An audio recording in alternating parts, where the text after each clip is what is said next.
ਦਰਸ਼ਕੋ break ਤੋਂ ਬਾਅਦ ਤੁਹਾਡਾ ਸਭ ਦਾ ਭਰਪੂਰ ਸਵਾਗਤ ਹੈ। ਸੋ ਪਹਿਲੇ ਸੈਗਮੈਂਟ ਵਿੱਚ ਆਪਾਂ ਗੱਲਬਾਤ ਕੀਤੀ ਅਮਰੀਕਾ ਦੇ ਹਵਾਲੇ ਨਾਲ ਕਿ ਕਿਸ ਤਰ੍ਹਾਂ ਵਾਸ਼ਿੰਗਟਨ ਡੀਸੀ ਦੇ ਵਿੱਚ ਜਿਹੜਾ ਡਰ ਖੌਫ ਤੇ ਬੇਚੈਨੀ ਦਾ ਜਿਹੜਾ ਮਾਹੌਲ ਬਣਿਆ ਹੋਇਆ ਹੈ ਉਸ ਬਾਰੇ ਆਪਾਂ ਵਿਚਾਰ ਚਰਚਾ ਕੀਤੀ ਹੈ। ਸੋ ਹੁਣ ਆਪਾਂ ਭਾਰਤ ਦੇ ਹਵਾਲੇ ਨਾਲ ਗੱਲਬਾਤ ਕਰਨ ਜਾ ਰਹੇ ਹਾਂ, ਕਿਸਾਨ ਮੋਰਚੇ ਦੇ ਹਵਾਲੇ ਨਾਲ ਗੱਲਬਾਤ ਕਰਨ ਜਾ ਰਹੇ ਹਾਂ ਕਿ ਕਿਸ ਤਰ੍ਹਾਂ ਭਾਰਤ ਸਰਕਾਰ ਅਤੇ ਕਿਸਾਨਾਂ ਵਿੱਚ ਜਿਹੜਾ ਗੱਲਬਾਤ ਦਾ 8ਵਾਂ ਦੌਰ ਸੀ ਉਹ ਵੀ ਬੇਸਿੱਟਾ ਸਾਬਤ ਹੋਇਆ। ਸੋ ਭਾਰਤ ਸਰਕਾਰ ਦੇ ਮੰਤਰੀਆਂ ਦਾ ਕਹਿਣਾ ਕਿ ਅਸੀਂ ਹੁਣ ਸੁਪਰੀਮ ਕੋਰਟ ਦੇ ਉੱਪਰ ਹੀ ਛੱਡਦੇ ਹਾਂ ਕਿ ਉਹ ਫੈਸਲਾ ਕੀ ਦਿੰਦੀ ਹੈ। ਸੋ ਭਾਰਤ ਸਰਕਾਰ ਨੇ ਅਗਲੇ ਗੇੜ ਦੀ ਜਿਹੜੀ ਗੱਲਬਾਤ ਲਈ ਸੁਪਰੀਮ ਕੋਰਟ ਦੀ ਸੁਣਵਾਈ ਤੋਂ ਬਾਅਦ ਦੀ ਜਿਹੜੀ ਹੈ ਉਹ ਤਰੀਕ ਦਿੱਤੀ ਹੈ। ਸੋ ਜ਼ਾਹਿਰ ਹੈ ਕਿ ਭਾਰਤ ਸਰਕਾਰ 3 ਖੇਤੀ ਕਾਨੂੰਨ ਖਤਮ ਕਰਨ ਦੀ ਰੋਮ ਵਿੱਚ ਨਹੀਂ ਹੈ ਤੇ ਉਹ ਸੁਪਰੀਮ ਕੋਰਟ ਨੂੰ ਢਾਲ ਵਜੋਂ ਵਰਤ ਕੇ ਕਿਸਾਨਾਂ ਦੇ ਖਿਲਾਫ ਕਾਰਵਾਈ ਦਾ ਜਿਹੜਾ ਉਹ ਮਨ ਬਣਾ ਰਹੀ ਹੈ। ਸੋ ਇਸ ਬਾਰੇ ਆਪਾਂ ਵਿਚਾਰ ਚਰਚਾ ਕਰਨ ਜਾ ਰਹੇ ਹਾਂ। ਸੋ ਅਸੀਂ ਚਾਹਾਂਗੇ ਕਿ ਤੁਸੀਂ ਸਾਡੇ ਨਾਲ ਇਸੇ ਤਰ੍ਹਾਂ ਹੀ ਬਣੇ ਰਹਿਣਾ। ਦੇਖਣ ਸੁਣਨ ਲਈ ਤੁਹਾਡਾ ਸਭ ਦਾ ਬਹੁਤ ਬਹੁਤ ਸ਼ੁਕਰੀਆ ਜੀ। ਡਾਕਟਰ ਸਾਹਿਬ ਕੀ ਕਹਿਣਾ ਚਾਹੋਗੇ ਇਸ ਮੁੱਦੇ ਬਾਰੇ? ਦੇਖੋ, ਅਸੀਂ ਲਗਾਤਾਰਤਾ ਨਾਲ ਇਹ ਕਹਿੰਦੇ ਰਹੇ ਕਿ ਹਕੂਮਤ ਜਿਹੜੀ ਕਿ ਬਦਦਿਆਨਤ ਹੈ ਜੀ ਔਰ ਇਹਨਾਂ ਦੇ ਅੰਦਰ ਕੁਛ ਨਾ ਕੁਛ, ਜਦੋਂ ਅਸੀਂ ਇਹ ਕਹਿੰਦੇ ਹਾਂ ਕਿ ਸਮ ਮਿਸਚਿਫ ਅਪ देयर ਸਲੀਵਸ, ਕਿ ਕੋਈ ਸ਼ਰਾਰਤ ਜਿਹੜੀ ਹੈ ਇਹ ਕਰਨਗੇ ਔਰ ਕੀ ਹੋਏਗੀ, ਕਿਉਂਕਿ ਜਿਸ ਅੰਦਾਜ਼ ਦੇ ਵਿੱਚ ਇਹਨਾਂ ਨੇ ਲਗਭਗ 8ਵਾਂ ਰਾਊਂਡ ਗੱਲਬਾਤ ਦਾ, ਅਦਰਵਾਈਜ਼ ਦੇਖੋ ਇੱਕ ਕਾਮਨ ਬੰਦਾ ਵੀ ਇਹ ਸਮਝਦਾ ਹੈ ਕਿ ਗੱਲਬਾਤ 'ਚ ਲਮਕਾਣਾ ਗੱਲਬਾਤ ਨੂੰ ਪਹਿਲਾਂ ਤਾਂ ਇਹਦੇ ਨਾਲ ਹੀ ਬੈਡ ਇੰਟੈਂਸ਼ਨ ਹੁੰਦੀ ਹੈ। ਇੱਕ ਦੌਰ, 2 ਦੌਰ, ਫਿਰ ਇਹ ਤਾਂ ਗੱਲ ਹੀ ਨਹੀਂ ਹੈ। ਉਹਨਾਂ ਦੀ ਸਿੰਪਲ ਮੰਗ ਹੈ ਕਿ ਵੀ 3 ਖੇਤੀ ਕਾਨੂੰਨ ਜਿਹੜੇ ਤੁਸੀਂ ਬਿਨਾਂ ਕਿਸਾਨਾਂ ਨੂੰ ਕੰਸਲਟ ਕੀਤੇ ਲਿਆਂਦੇ, ਜਿਹਦੇ 'ਚ ਤੁਸੀਂ ਖੇਤੀਬਾੜੀ ਨੂੰ ਪ੍ਰਾਈਵੇਟ ਸੈਕਟਰ 'ਚ ਦੇ ਰਹੇ ਹੋ, ਜਿਹਦੇ 'ਚ ਤੁਸੀਂ ਹੋਲਡਿੰਗ ਜਿਹੜਾ ਕਿ ਜਿਹਦੇ ਥੱਲੇ ਸਾਰਾ ਐਸੈਂਸ਼ੀਅਲ ਕੋਮੋਡਿਟੀਜ਼ ਐਕਟ ਨੂੰ ਵੀ ਤੁਸੀਂ ਜਿਹੜਾ ਉਹ ਪਾਸੇ ਰੱਖ ਰਹੇ ਹੋ ਔਰ ਕੰਟਰੈਕਟ ਜਿਹੜੀ ਫਾਰਮਿੰਗ ਹੈ ਉਹਦੇ ਲਈ ਪ੍ਰਾਈਵੇਟ ਸੈਕਟਰ ਵਾਲਿਆਂ ਨੂੰ ਵਿੱਚ ਬਾੜ ਰਹੇ ਹੋ। ਇਹ ਸਾਨੂੰ ਨਹੀਂ ਚਾਹੀਦਾ। ਹੁਣ 8 ਦੌਰਾਂ ਦੇ ਵਿੱਚ ਕੀ ਉਹੀ ਗੱਲਾਂ ਉਹ ਕਹਿ ਰਹੇ ਨੇ ਜੀ ਕਿ ਦੱਸੋ ਇਹ ਤੁਹਾਡੇ ਫਾਇਦੇ 'ਚ ਨੇ ਭਲੇ 'ਚ, ਉਹ ਕਹਿੰਦੇ ਸਾਨੂੰ ਨਹੀਂ ਚਾਹੀਦੇ। ਹੁਣ ਇਹ ਕੀ ਹੈ, ਬਾਰ-ਬਾਰ ਉਹਨੂੰ ਜਦੋਂ ਲਮਕਾਇਆ ਜਾ ਰਿਹਾ ਸੀ ਜਾਂ ਲਮਕਾਇਆ ਜਾ ਰਿਹਾ ਹੈ ਔਰ ਸਾਡਾ ਹਮੇਸ਼ਾ ਅਸੀਂ ਇਸ ਦੇ ਉੱਤੇ ਰੋਜ਼ਾਨਾ ਟਿੱਪਣੀ ਕਰ ਰਹੇ ਹਾਂ ਪਿਛਲੇ ਆਲਮੋਸਟ ਲਗਭਗ 40 ਦਿਨ ਤੋਂ ਜ਼ਿਆਦਾ, ਜਦੋਂ ਤੋਂ ਇਹ ਐਜੀਟੇਸ਼ਨ ਚੱਲ ਰਹੀ ਹੈ ਕਿ ਇਹ ਬਦਨੀਅਤ ਨੇ, ਇਹਨੂੰ ਲਮਕਾ ਰਹੇ ਨੇ ਔਰ ਅਲਟੀਮੇਟਲੀ 60 ਦੇ ਕਰੀਬ ਕਿਸਾਨਾਂ ਦੀ ਮੌਤ ਹੋ ਚੁੱਕੀ ਹੈ। ਲੱਖਾਂ ਠਰੂ ਕਰ ਰਹੇ ਨੇ ਉੱਥੇ ਔਰ ਆਉਣ ਵਾਲੇ ਦਿਨਾਂ 'ਚ ਕਿੰਨੀਆਂ ਹੋਰ ਮੌਤਾਂ ਹੋਣਗੀਆਂ। ਇਹ ਫਰੋਡੀਆ ਮੋਦੀ ਇੱਥੇ ਵਾਸ਼ਿੰਗਟਨ ਦੀਆਂ ਡਿਵੈਲਪਮੈਂਟਸ ਤੇ ਤਾਂ ਕਹਿੰਦਾ ਕਿ ਵੀ ਮੈਨੂੰ ਬਹੁਤ ਦੁੱਖ ਦੇ ਨਾਲ ਮੈਂ ਦੇਖਿਆ, ਬਹੁਤ ਇਹ ਹੋਇਆ, ਉਹਨੂੰ ਉਹ ਨਜ਼ਰ ਨਹੀਂ ਆ ਰਿਹਾ ਕਿਉਂਕਿ ਇਹ ਡੈਲੀਬਰੇਟਲੀ ਕਰ ਰਹੇ ਨੇ ਉਹ। ਔਰ ਇਹਦੇ 'ਚ ਕੋਈ ਸ਼ੱਕ ਨਹੀਂ ਹੈ ਕਿ ਇਹਨਾਂ ਨੇ ਇਹ ਮਿੱਥ ਲਿਆ ਕਿ ਉਹਨਾਂ ਨੇ ਸਿੱਖ ਕੌਮ ਨੂੰ ਸਬਕ ਸਿਖਾਉਣਾ ਔਰ ਇਹ ਨਵੀਂ ਗੱਲ ਨਹੀਂ ਹੈ। ਜੇ ਤੁਸੀਂ ਈਵਨ 80s ਦੀਆਂ ਇਵੈਂਟਸ ਦੇਖੋ, ਜੂਨ 84 ਦਾ ਘੱਲੂਘਾਰਾ ਜਾਂ ਫੌਜੀ ਹਮਲਾ, ਉਸ ਤੋਂ ਪਹਿਲਾਂ 82 ਦੇ ਵਿੱਚ ਧਰਮ ਯੁੱਧ ਮੋਰਚਾ ਸ਼ੁਰੂ ਹੁੰਦਾ ਹੈ। 81 ਤੋਂ ਹੀ ਅਸੀਂ ਇੰਦਰਾ ਗਾਂਧੀ ਜਦੋਂ ਵਾਪਸ ਪਾਵਰ 'ਚ ਆਈ, ਅਸੀਂ ਦੇਖ ਰਹੇ ਸੀ ਕਿ ਵੀ ਕਿਵੇਂ ਸਿਚੁਏਸ਼ਨ ਨੂੰ ਖਰਾਬ ਕੀਤਾ ਜਾ ਰਿਹਾ। ਹਾਲਾਂਕਿ ਹਕੂਮਤ ਪੰਜਾਬ ਦੇ ਵਿੱਚ ਦਰਬਾਰਾ ਸਿੰਘ ਦੀ ਸੀ, ਕਾਂਗਰਸ ਦੀ ਹਕੂਮਤ ਸੀ। ਧਰਮ ਯੁੱਧ ਮੋਰਚੇ ਦੇ ਵੇਲੇ ਉਦੋਂ ਮੰਗਾਂ ਇੰਨੀਆਂ ਸਿੰਪਲ ਸੀ, ਆਪਣੇ ਦਰਿਆਈ ਪਾਣੀਆਂ ਦੇ ਹੱਕ ਦੀ ਗੱਲ ਸੀ ਕਿ ਜੀ ਜਿਹੜੀ ਗੱਡੀ ਅੰਮ੍ਰਿਤਸਰ ਆਉਂਦੀ ਆ ਉਹਦਾ ਨਾਂ ਗੋਲਡਨ ਟੈਂਪਲ ਐਕਸਪ੍ਰੈਸ ਰੱਖ ਦਿਓ, ਦਰਬਾਰ ਸਾਹਿਬ ਤੋਂ ਜਿਹੜਾ ਕੀਰਤਨ ਉਸ ਦੀ ਟਰਾਂਸਮਿਸ਼ਨ ਹੋਏ, ਅਸੀਂ ਆਪਣੇ ਖਰਚੇ ਤੇ ਟਰਾਂਸਮਿਟਰ ਲਾ ਲਾਂਗੇ ਔਰ ਅੰਮ੍ਰਿਤਸਰ ਸ਼ਹਿਰ ਨੂੰ ਜਿਵੇਂ ਤੁਸੀਂ ਹਰਿਦੁਆਰ, ਰਿਸ਼ੀਕੇਸ਼, ਵੈਸ਼ਨੋ ਦੇਵੀ ਨੂੰ ਪਵਿੱਤਰ ਸ਼ਹਿਰ ਬਣਾਇਆ ਹੋਇਆ ਹੈ ਜਿੱਥੇ ਸ਼ਰਾਬ ਔਰ ਦੂਸਰਿਆਂ ਦੀ ਵਿਕਰੀ ਤੇ ਪਾਬੰਦੀ ਹੈ, ਅੰਮ੍ਰਿਤਸਰ ਨੂੰ ਹੋਲੀ ਸਿਟੀ ਬਣਾ ਦਿਓ, ਇੱਥੇ ਸ਼ਰਾਬ, ਮਾਸ, ਸਿਗਰਟ ਇਸ ਤੇ ਪਾਬੰਦ, ਇੱਦਾਂ ਦੀਆਂ ਮੰਗਾਂ ਸੀ। ਲੇਕਿਨ ਹੁਣ ਗੱਲ ਤਾਂ ਇਹ ਹੈ ਕਿ ਵੀ ਉਹ ਮੰਗਾਂ ਮੰਗ ਰਹੇ ਸੀ ਕਿ ਭਾਈ ਅਸੀਂ ਰਿਜ਼ੋਲਵ ਕਰੀਏ, ਉਹ ਉਸ ਸਿਚੁਏਸ਼ਨ ਨੂੰ ਬਣਾ ਰਹੇ ਸੀ ਜਿਹਦੇ ਲਈ ਅੰਗਰੇਜ਼ੀ ਦਾ ਸ਼ਬਦ ਹੈ ਕਿ ਦੇ ਕੰਟਰਾਈਵਡ ਏ ਸਿਚੁਏਸ਼ਨ। ਜਦੋਂ ਤੁਸੀਂ ਸਿਚੁਏਸ਼ਨ ਬਦਤਰ ਬਣਾ ਰਹੇ ਹੋ, ਖੁਦ ਬਣਾ ਰਹੇ ਹੋ, ਕੰਟਰਾਈਵ ਕਰ ਰਹੇ ਹੋ ਤਾਂ ਕਿ ਤੁਸੀਂ ਇੱਕ ਇਹਨਾਂ ਨੂੰ ਸਬਕ ਸਿਖਾਉਣਾ ਇਹਨਾਂ ਤੇ ਫੁੱਲ ਸਕੇਲ। ਔਰ ਇਹ ਜੂਨ 84 ਤੱਕ ਪਹੁੰਚਦੇ ਆ ਉਹਨਾਂ ਨੇ ਮੀਡੀਆ ਰਾਹੀਂ ਉਹ ਹਾਲਾਤ ਬਣਾ ਦਿੱਤੇ ਕਿ ਜੀ ਇਹ ਜਿਹੜੇ ਨੇ ਦੇਖੋ ਪੰਜਾਬ 'ਚ ਹਿੰਦੂਆਂ ਨੂੰ ਮਾਰਿਆ ਜਾ ਰਿਹਾ ਬੱਸਾਂ 'ਚੋਂ ਕੱਢ ਕੇ। ਹੁਣ ਇਹ ਸਬੂਤ ਸਾਹਮਣੇ ਨੇ ਕਿ ਇਹ ਕਾਰੇ ਭਾਰਤੀ ਏਜੰਸੀਆਂ ਦਾ ਹੀ ਸੀ ਇਹ ਦੱਸਣ ਦੇ ਲਈ ਕਿ ਇਹ ਲੜਾਈ ਤਾਂ ਜਿਹੜੀ ਹੈ ਸਿੱਖ ਜਿਹੜੇ ਨੇ ਉਹ ਤਾਂ ਹਿੰਦੂਆਂ ਨੂੰ ਪੰਜਾਬ 'ਚੋਂ ਕੱਢਣਾ ਚਾਹੁੰਦੇ ਨੇ। ਹਾਲਾਂਕਿ ਜਿਹੜੀ ਸਾਰੀ ਲੜਾਈ ਧਰਮ ਯੁੱਧ ਮੋਰਚੇ ਦੀ ਸੀ ਉਹ ਸੈਂਟਰ ਦੇ ਖਿਲਾਫ, ਸਟੇਟ ਦੇ ਖਿਲਾਫ ਸੀ ਔਰ ਮੰਗ ਵੀ ਖਾਲਿਸਤਾਨ ਨਹੀਂ ਸੀ।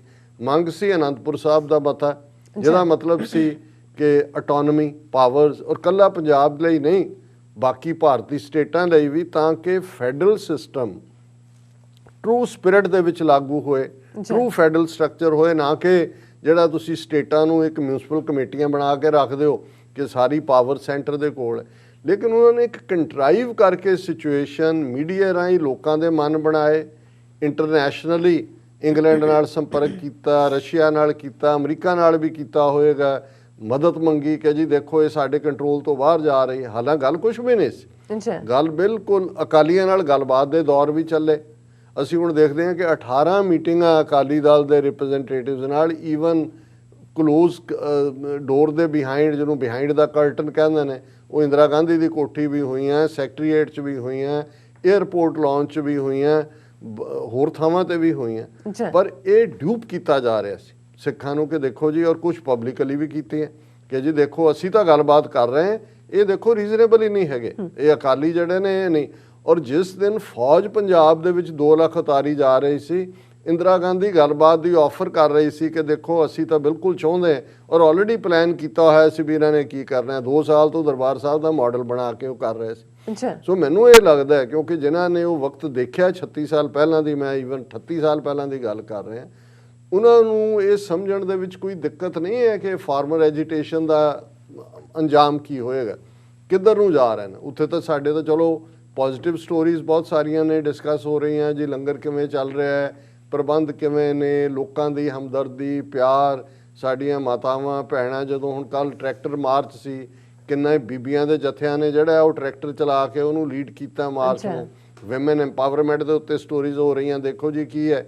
ਹਾਲਾਂ ਮਜਬੂਰੀ ਦੇ ਵਿੱਚ ਵਿਚਾਰੀਆਂ ਕੀ ਕਰ ਰਹੀਆਂ। ਇੱਕ ਬੀਬੀ ਜਿਹਨੂੰ ਇੰਟਰਵਿਊ ਕਰ ਰਹੇ ਸੀ, ਕਹਿੰਦੇ ਮੇਰਾ ਹਸਬੈਂਡ ਦੀ ਵੀ ਡੈਥ ਹੋ ਗਈ, ਮੇਰਾ ਬੱਚਾ ਹੈ ਛੋਟਾ, ਮੈਂ ਕੀ, ਮੇਰੀ ਜ਼ਮੀਨ 2-2.5 ਕਿੱਲੇ ਹੈ, ਮੈਨੂੰ ਆਪ ਹੀ ਜਿਹੜੀ ਹੈ ਮੈਂ ਟਰੈਕਟਰ ਕਿਰਾਏ ਤੇ ਲੈ ਕੇ ਖੇਤੀ ਮੈਂ ਤਾਂ ਅਫੋਰਡ ਹੀ ਨਹੀਂ ਕਰ ਸਕਦੀ ਕਿ ਕਿਸੇ ਹੋਰ ਨੂੰ ਕਰਾਂ। ਸੋ ਜਿਹੜੀ ਈਵਨ ਮਜਬੂਰੀ ਦੀ ਗੱਲ ਹੈ ਉਹਨੂੰ ਹੋਰ ਤਰੀਕੇ ਨਾਲ ਪ੍ਰੈਜ਼ੈਂਟ ਕੀਤਾ ਜਾ ਰਿਹਾ। ਪਰ ਅਸੀਂ ਇਸ ਸਾਰੇ ਚੋਂ ਇਹ ਭੁੱਲ ਰਹੇ ਹਾਂ ਕਿ ਇਹੀ ਪੈਟਰਨ, ਔਰ ਕਿਸੇ ਨੇ ਨਰਿੰਦਰ ਦੇ, ਮੋਦੀ ਦਾ ਪਹਿਲਾ ਨਾਂ ਨਰਿੰਦਰ ਹੈ, ਉਹਨੇ ਕਿਹਾ ਸੀ ਨਰ ਜਮਾ ਇੰਦਰਾ, ਉਹਨੇ ਕਿਹਾ ਜੀ ਫਰਕ ਇੰਨਾ, ਉਹ ਇੰਦਰਾ ਸੀ ਤੇ ਇਹਦਾ ਉਹ ਫੀਮੇਲ ਵਰਜਨ ਸੀ ਤੇ ਨਰ ਹੈ, ਇਹ ਮੇਲ ਵਰਜਨ ਹੈ, ਇਹਦਾ ਨਾਂ ਹੀ ਨਰਿੰਦਰ ਹੈ ਕਿ ਵੀ ਇਹ ਉਹੀ ਨੀਤੀਆਂ ਨੇ। ਔਰ ਉਸੇ ਅੰਦਾਜ਼ ਦੇ ਵਿੱਚ ਜਿਹੜੀ ਇਹ ਗੱਲ ਇਹ ਕਰ ਰਹੇ ਨੇ। ਹੁਣ 8 ਰਾਊਂਡਸ ਦੇ ਵਿੱਚ ਕੁਛ ਨਾ ਕੱਢਣਾ। ਔਰ ਜਦੋਂ ਤੁਸੀਂ ਸਟੇਟਮੈਂਟ ਦੇਖਦੇ ਹੋ, centre farmer stocks remain inconclusive. Government says it cannot and will not repeal formulas. The next round of talks has been planned for January 15. ਹੁਣ ਇੱਕ ਪਾਸੇ ਤੁਸੀਂ ਕਹਿ ਰਹੇ ਹੋ ਕਿ ਭਾਈ ਅਸੀਂ cannot, ਅਸੀਂ ਨਹੀਂ ਕਰ ਸਕਦੇ, and will not, ਨਹੀਂ ਕਰਾਂਗੇ, ਨਾ ਅਸੀਂ ਕਰ ਸਕਦੇ ਨਾ ਅਸੀਂ ਕਰਾਂਗੇ। cannot and will not repeal form, ਕਹਿੰਦੇ ਹਾਂ ਹੁਣ ਅਸੀਂ ਗੱਲਬਾਤ 15 ਨੂੰ ਕਰਾਂਗੇ। ਹੁਣ ਜੇ 15 ਨੂੰ ਕਿਉਂ ਇਹ ਡੇਟ, ਫੇਰ ਇੱਕ ਤਾਂ ਉਸੇ ਨੂੰ ਲਟਕਾਉਣ ਦਾ ਲੋਕਾਂ ਜੇ ਦੱਸਣ ਲਈ, ਦੇਖੋ ਜੀ ਅਸੀਂ ਤਾਂ ਗੱਲਬਾਤ ਤੋਂ ਥੋੜੀ ਦੌੜੇ ਹਾਂ, ਅਸੀਂ ਬੜੇ ਰੀਜ਼ਨੇਬਲ ਹੈ। ਹੁਣ 11 ਤਰੀਕ ਨੂੰ ਸੁਪਰੀਮ ਕੋਰਟ ਦੇ ਵਿੱਚ ਇਸ ਮਸਲੇ ਦੇ ਉੱਤੇ ਗੱਲਬਾਤ ਹੋਣੀ ਹੈ। ਇੱਕ ਪਾਸੇ can not and will not ਕਹਿ ਰਹੇ ਨੇ, ਦੂਸਰੇ ਪਾਸੇ ਉਹਨਾਂ ਦਾ ਹੈ centre turns to supreme court as talks with farmers fail to break deadlock. ਕਹਿੰਦੇ ਨੇ ਜੀ ਅਸੀਂ ਤਾਂ ਫਿਰ ਸੁਪਰੀਮ ਕੋਰਟ ਤੇ ਜੜ ਦਿੰਦੇ ਹਾਂ। ਹੁਣ ਸੁਪਰੀਮ ਕੋਰਟ 'ਚ ਵੀ ਇਹਨਾਂ ਦੇ ਹੀ ਫੁੱਫੜ ਬੈਠੇ ਆ, ਇਹਨਾਂ ਦੇ ਹੀ ਜਿਹੜੇ ਨੇ ਉਹ ਹੈ। ਸੋ ਹੁਣ ਉਸ ਸਾਰੇ ਚੋਂ ਇਹਨਾਂ ਦਾ ਇਹ ਕਹਿਣਾ ਕਿ ਵੀ ਅਸੀਂ ਸੁਪਰੀਮ ਕੋਰਟ ਦੇ ਉੱਤੇ ਛੱਡ ਦਿੰਦੇ। ਔਰ ਯੂਨੀਅਨ ਲੀਡਰਸ ਨੇ ਉਹਨਾਂ ਨੇ ਕਿਹਾ ਵੀ ਅਸੀਂ ਆਲਰੇਡੀ ਉਹਨਾਂ ਨੂੰ ਕਹਿ ਚੁੱਕੇ ਹਾਂ ਸੈਂਟਰ ਨੂੰ, ਵੀ told them that the issue is best resolved by Supreme Court according to union leaders। ਇਹ ਉਹਨਾਂ ਨੇ ਕਿਹਾ ਵੀ ਸੈਂਟਰ ਨੇ ਉਹਨਾਂ ਨੂੰ ਕੀ ਕਿਹਾ ਕਿ issue is best resolved by Supreme Court asking the farmers to appear at the next hearing and suggesting that it would request daily hearings for speedy resolution of the case। ਉਹ ਕਹਿ ਰਹੀ ਹੈ ਸਰਕਾਰ ਕਿ ਜੀ ਦੇਖੋ ਸੁਪਰੀਮ ਕੋਰਟ ਤੇ ਤੁਸੀਂ ਆਓ, ਆ ਕੇ ਪੇਸ਼ ਹੋਵੋ, ਅਸੀਂ ਉਹਨੂੰ ਰਿਕੁਐਸਟ ਕਰ ਦਿਆਂਗੇ ਕਿ ਉਹ ਰੋਜ਼ਾਨਾ ਹੀਅਰਿੰਗ ਕਰੇ। ਪਰ ਐਗਰੀਕਲਚਰ ਮਿਨਿਸਟਰ ਤੋਮਰ ਕਹਿੰਦਾ ਕਿ ਵੀ ਇਹ ਇਵੇਂ ਕਰ ਲਓ। ਔਰ ਇਸ ਦੇ ਉੱਤੇ ਜਿਹੜਾ ਹੈ ਉਹਨੇ ਕਿਹਾ in our democracy it is parliament which makes the laws but the supreme court has every right to examine it। ਉਹਨੇ ਕਿਹਾ ਜੀ ਠੀਕ ਹੈ ਅਸੀਂ ਬਣਾਇਆ, ਹੁਣ ਸੁਪਰੀਮ ਕੋਰਟ ਉਹਨੂੰ ਕਰੇਗਾ। whatever decision the court gives the government is committed to following it। ਹੁਣ ਇਹਦੇ 'ਚ ਕੀ ਹੈ, ਜਦੋਂ ਅਸੀਂ ਆਪਣੇ ਹੈਡਲਾਈਨ 'ਚ ਕਿਹਾ ਕਿ ਸਰਕਾਰ ਉਹਨੂੰ ਇੱਕ ਢਾਲ ਬਣਾ ਕੇ ਵਰਤ ਰਹੀ ਹੈ, ਕਿਉਂਕਿ ਆਲਰੇਡੀ ਸੁਪਰੀਮ ਕੋਰਟ ਨੇ ਕੋਵਿਡ-19 ਪ੍ਰੀਕਾਸ਼ਨ ਦੀ ਗੱਲ ਵੀ ਕਰ ਲਈ ਜੀ। ਆਲਰੇਡੀ ਖਬਰਾਂ ਅਸਲੀ ਨੇ ਜਾਂ ਪਲਾਂਟਡ ਨੇ ਕਿ ਬਰਡ ਫਲੂ ਵੀ ਆ ਗਿਆ, ਹਰਿਆਣੇ 'ਚ ਵੀ ਆ ਗਏ ਕੇਸ, ਉੱਥੇ ਵੀ ਤੋਤੇ ਮਰ ਗਏ, ਉੱਥੇ ਚਿੜੀਆਂ ਮਰ ਗਈਆਂ, ਉੱਥੇ ਕੁਕੜੀਆਂ ਮਰ ਗਈਆਂ। ਬਰਡ ਫਲੂ ਉਹਦੇ ਨਾਲ ਜੋੜ ਦੇਣਗੇ ਜੀ, ਬਰਡ ਫਲੂ ਬਹੁਤ ਖਤਰਨਾਕ, ਕੋਵਿਡ-19 ਦੇ ਨਾਲ ਕੋਈ ਉਹਦਾ ਹੋਰ ਬਣਾ ਦੇਣਗੇ। ਹੁਣ ਇੱਕ ਪਾਸੇ ਤਾਂ ਇਹ ਜਿਹੜਾ ਸਾਰਾ ਇਸ ਸਾਰੇ ਨੂੰ ਉਲਝਾ ਰਹੇ ਨੇ, ਔਰ ਜੇ ਸੁਪਰੀਮ ਕੋਰਟ ਨੇ ਕਿਹਾ, ਜਿਹੜਾ ਉਹਨਾਂ ਦੀ ਮਰਜ਼ੀ ਨਾਲ ਹੀ ਕਹੇਗਾ ਕਿ ਜੀ ਨਹੀਂ ਇਹ ਬਣਾ ਲਓ, ਕਮੇਟੀ ਬਣਾ ਲਓ, 3 ਬੰਦਿਆਂ ਦੀ ਬਣਾ ਲਓ, 5 ਦੀ ਬਣਾ ਲਓ, ਜਾਂ ਵੱਧ ਤੋਂ ਵੱਧ ਸਸਪੈਂਡ ਕਰਨ ਤੱਕ ਗੱਲ ਜਾ ਸਕਦੀ ਹੈ। ਇਹ ਫਿਰ ਜਿਹੜਾ ਉਹਨਾਂ ਦੇ ਗਲ ਦੇ ਵਿੱਚ ਇਸ ਕਿਸਮ ਦਾ ਜਿਹੜਾ ਮਰਿਆ ਸੱਪ ਪਾਉਣ ਵਾਲੀ ਗੱਲ ਹੋਏਗੀ ਕਿ ਨਾ ਉਹਨੂੰ ਉਹ ਛੱਡ ਸਕਣ। ਜੇ ਛੱਡਦੇ ਨੇ ਉਹਨੇ ਕਹਿਣਾ ਵੀ ਆਹ ਦੇਖੋ ਜੀ, ਇਹ ਤਾਂ ਬਿਲਕੁਲ ਅਸੀਂ ਤਾਂ ਪਹਿਲਾਂ ਹੀ ਕਹਿੰਦੇ ਸੀ ਇਹ ਅਰਬਨ ਨਕਸਲ ਨੇ, ਇਹ ਖਾਲਿਸਤਾਨੀ ਨੇ, ਇਹ ਤਾਂ ਸਾਡੇ ਕੋਰਟ ਸਿਸਟਮ ਨੂੰ ਮੰਨਦੇ ਹੀ ਨਹੀਂ ਨੇ। ਔਰ ਇਹ ਦੇਖੋ ਅਸੀਂ ਤਾਂ ਹੁਣ ਸੁਪਰੀਮ ਕੋਰਟ ਦੇ ਆਰਡਰਸ ਦੇ ਥੱਲੇ ਜਿਹੜਾ ਇਹ ਸਾਰੇ ਨੂੰ ਕਰ ਰਹੇ। ਔਰ ਇੱਕ ਪਾਸੇ ਦੂਜੇ ਪਾਸੇ ਉਹਨਾਂ ਨੇ ਆਪਣੇ ਜਿਹੜੇ ਪੋਲੀਟੀਕਲ ਨੈਗੇਟਿਵ ਪ੍ਰੋਪੇਗੈਂਡੇ ਵਾਲੇ ਛੱਡੇ ਹੋਏ ਨੇ, ਉਹਨਾਂ ਦੇ ਵਿੱਚ farmer leaders have political aspirations says Punjab BJP leaders. ਹੁਣ ਪੰਜਾਬ ਦੇ ਜਿਹੜੇ ਬੀਜੇਪੀ ਦੇ ਲੀਡਰ ਨੇ ਉਹਨਾਂ ਨੇ ਸੁਰਜੀਤ ਕੁਮਾਰ ਜਿਆਨੀ, ਹੁਣ ਇਹੀ ਹੈ ਜਿਆਨੀ ਜਿਹੜਾ ਹਰਜੀਤ ਗਰੇਵਾਲ ਇੱਕ ਹੋਰ ਟੁੱਕੜ ਬੋਝ ਦੇ ਨਾਲ ਮੋਦੀ ਨੂੰ ਮਿਲਿਆ 2 ਘੰਟੇ ਕਿ ਕਿੰਨੇ ਉਹਨਾਂ ਨੇ ਕਿਹਾ ਜੀ ਇਹ ਦੇਖੋ ਸਰਕਾਰ ਗੱਲ ਕਰਨਾ ਚਾਹੁੰਦੀ ਹੈ, ਪਰ ਇਹ ਜਿਹੜਾ ਇਸ ਵੇਲੇ ਜਿਹੜੇ ਲੀਡਰ ਨੇ ਕਿਸਾਨਾਂ ਦੇ current leaders do not want people to go back home peacefully and they are doing this out of political aspirations. They want repression on people so that they could become bigger leaders with wider acceptability। ਉਹਨਾਂ ਨੇ ਕਿਹਾ ਜੀ ਦੇਖੋ ਇਹ ਨਹੀਂ ਚਾਹੁੰਦੇ, ਇਹ ਚਾਹੁੰਦੇ ਨੇ ਕਿ ਸਰਕਾਰ ਕ੍ਰੈਕਡਾਊਨ ਕਰੇ, ਲੋਕਾਂ ਤੇ ਜ਼ੁਲਮ ਹੋਏਗਾ ਔਰ ਲੋਕ ਮਰਨਗੇ, ਇਹ ਵੱਡੇ ਲੀਡਰ ਬਣਨਗੇ। ਔਰ ਇਹ ਜਿਹੜਾ ਹੁਣ ਇਹ ਉਹ ਜਿਹੜੇ ਮੋਦੀ ਨੂੰ ਮਿਲ ਕੇ ਆਏ ਨੇ, ਦੋਨੋਂ ਹੀ ਪੰਜਾਬ ਨਾਲ ਸੰਬੰਧਿਤ ਨੇ, ਜਿਆਨੀ ਵੀ ਗਰੇਵਾਲ ਵੀ। ਹੁਣ ਮੋਦੀ ਨੇ ਇਹਨਾਂ ਨੂੰ ਕੀ ਕਿਹਾ, ਉਹੀ ਅੱਗੋਂ ਕਹਿ ਰਹੇ ਨੇ ਕਿ ਨਹੀਂ ਇੱਥੇ ਤੁਸੀਂ ਜਿਹੜਾ ਇਹਨਾਂ ਨੂੰ ਹੀ ਭੰਨੋ, ਔਰ ਕੱਲ੍ਹ ਨੂੰ ਜਦੋਂ ਇਹਨਾਂ ਨੇ ਸਟ੍ਰਾਈਕ ਕਰਨਾ ਉਦੋਂ ਇਹ ਹਾਲਾਤ ਬਣੇ ਹੋਣਗੇ ਕਿ ਭਾਈ ਦੇਖੋ ਸਰਕਾਰ ਨੇ 10 ਰਾਊਂਡ ਗੱਲਬਾਤ ਦੇ ਚਲਾਏ, ਸੁਪਰੀਮ ਕੋਰਟ ਨੇ ਵੀ ਕਿਹਾ ਅਸੀਂ ਵੀ ਤਿਆਰ ਹਾਂ, ਹਮੇਸ਼ਾ ਅਸੀਂ ਕਿਸਾਨਾਂ ਦਾ ਭਲਾ ਚਾਹੁੰਦੇ ਹਾਂ, ਪਰ ਇਹ ਅਰਬਨ ਨਕਸਲ ਔਰ ਖਾਲਿਸਤਾਨੀ ਇਹ ਇਕੱਠੇ ਹੋ ਕੇ ਇਹ ਦੇਸ਼ ਨੂੰ ਅਨਸਟੇਬਲ ਕਰਨਾ ਚਾਹੁੰਦੇ ਨੇ। ਦੇਖੋ ਇਹ ਬਿਮਾਰੀ ਫੈਲਾ ਰਹੇ ਨੇ, ਇਹ 60 ਬੰਦੇ ਵੀ ਇਸ ਲਈ ਮਰੇ, ਔਰ ਮੈਨੂੰ ਕੋਈ ਹੈਰਾਨੀ ਨਹੀਂ ਹੋਏਗੀ ਕਿ ਜਿਹੜੇ ਮਰੇ, ਜਿਹੜੇ ਉਸ ਸਾਰੇ ਦਾ ਸ਼ਿਕਾਰ ਹੋਏ ਨੇ, ਉਹਨਾਂ ਦੇ ਖਿਲਾਫ ਕੇਸ ਕਿਸਾਨਾਂ ਦੇ ਖਿਲਾਫ ਕਰ ਲੈਣ ਕਿ ਇਹਨਾਂ ਦੀ ਮੌਤ ਲਈ ਤੁਸੀਂ ਜ਼ਿੰਮੇਵਾਰ ਹੋ, ਕਿਉਂਕਿ ਤੁਸੀਂ ਜਿਵੇਂ ਉਹਨਾਂ ਨੇ ਜੇ ਕਾਲੇ ਝੰਡੇ ਹਰਿਆਣੇ 'ਚ ਦਿਖਾਏ ਫਾਰਮਰਸ ਨੇ, ਤਾਂ ਉਹਨਾਂ ਦੇ ਖਿਲਾਫ ਇਰਾਦਾ ਕਤਲ ਕਿ ਜੀ ਉਹ ਤਾਂ ਖੱਟਰ ਨੂੰ ਮਾਰਨਾ ਚਾਹੁੰਦੇ ਸੀ। ਔਰ ਜੇ ਉਹ ਗੋਹੇ ਦੀ ਟਰਾਲੀ ਸੁੱਟੀ ਤੇ ਉਹਨਾਂ ਦੇ ਖਿਲਾਫ ਵੀ ਜਿਹੜਾ ਉਹ ਉਸ ਕਿਸਮ ਦੇ ਕੇਸ। ਮੈਂ ਕਲੋਜ਼ਿੰਗ ਤੋਂ ਪਹਿਲਾਂ, ਕਿਉਂਕਿ ਸਾਡੀ ਇਹ ਕੋਸ਼ਿਸ਼ ਹੈ ਕਿ ਜਿਹੜਾ ਵੀ ਇਸ ਦੇ ਉੱਤੇ ਜਿਵੇਂ ਅਸੀਂ ਕਿਹਾ ਕਿ ਬਹੁਤ ਸਾਰਾ ਕੁਝ ਲਿਖਿਆ ਜਾ ਰਿਹਾ ਹੈ ਨਜ਼ਮਾਂ ਦੇ ਰੂਪ 'ਚ ਵੀ, ਔਰ ਬਹੁਤ ਕੁਝ ਅਪੀਅਰ ਹੋਇਆ ਹੈ। ਸਾਡੇ ਲਹਿੰਦੇ ਪੰਜਾਬ ਤੋਂ ਸਾਡੇ ਵੀਰ ਐਸਨ ਘੁੰਮਣ ਜੀ ਨੇ ਸਾਨੂੰ ਲਿਖਿਆ, ਔਰ ਉਹਦੇ 'ਚ ਉਹਨਾਂ ਨੇ ਇੱਕ ਛੋਟੀ ਨਜ਼ਮ ਵੀ ਲਿਖੀ ਹੈ, ਔਰ ਉਹਦੇ 'ਚ ਉਹਨਾਂ ਨੇ ਇਹ ਕਿਹਾ ਆਪਣੀ ਲਿਖਤ ਦੇ ਵਿੱਚ ਸਤਿ ਸ੍ਰੀ ਅਕਾਲ ਬੁਲਾ ਕੇ ਕਿ ਮੈਂ ਤੁਹਾਡਾ ਪ੍ਰੋਗਰਾਮ ਵੇਖਦਾ ਔਰ ਪੂਰਾ ਆਨੰਦ ਲੈਂਦਾ ਜੀ। ਔਰ ਜਿਹੜੇ ਸਭ ਜ਼ੁਲਮਾਂ ਦੇ ਬਾਵਜੂਦ ਮੇਰੇ ਪੰਜਾਬੀ ਵੀਰ ਬਹੁਤ ਸੋਚ ਸਮਝ ਨਾਲ ਆਪਣੀ ਆਜ਼ਾਦੀ ਦੀ ਲਹਿਰ ਨੂੰ ਲੈ ਕੇ ਚੱਲ ਰਹੇ ਨੇ। ਔਰ ਉਹਨਾਂ ਨੇ ਕਿਹਾ ਕਿ ਜੀ ਤੁਸੀਂ ਮੇਰੇ ਪਿਤਾ ਸਮਾਨ ਹੋ, ਔਰ ਮੈਂ ਜਿਹੜਾ ਤੁਹਾਨੂੰ ਤਾਇਆ ਜੀ ਕਹਿ ਕੇ ਬੁਲਾਵਾਂਗਾ। ਬਹੁਤ ਠੀਕ ਹੈ ਜੀ।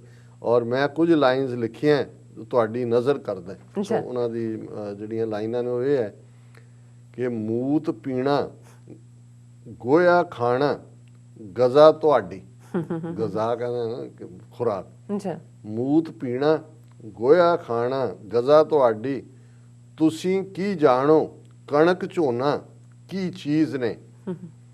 ਗੋਦੀ ਮੀਡੀਆ ਜਿਨ੍ਹਾਂ ਨੂੰ ਅੱਤਵਾਦੀ ਦੱਸਦੀ, ਖੇਤ ਆਪਣੇ ਉਹਨਾਂ ਨੂੰ ਜਾਨ ਤੋਂ ਅਜ਼ੀਜ਼ ਨੇ, ਅਜ਼ੀਜ਼ ਪਿਆਰੇ ਨੇ ਕਹਿੰਦੇ ਨੇ।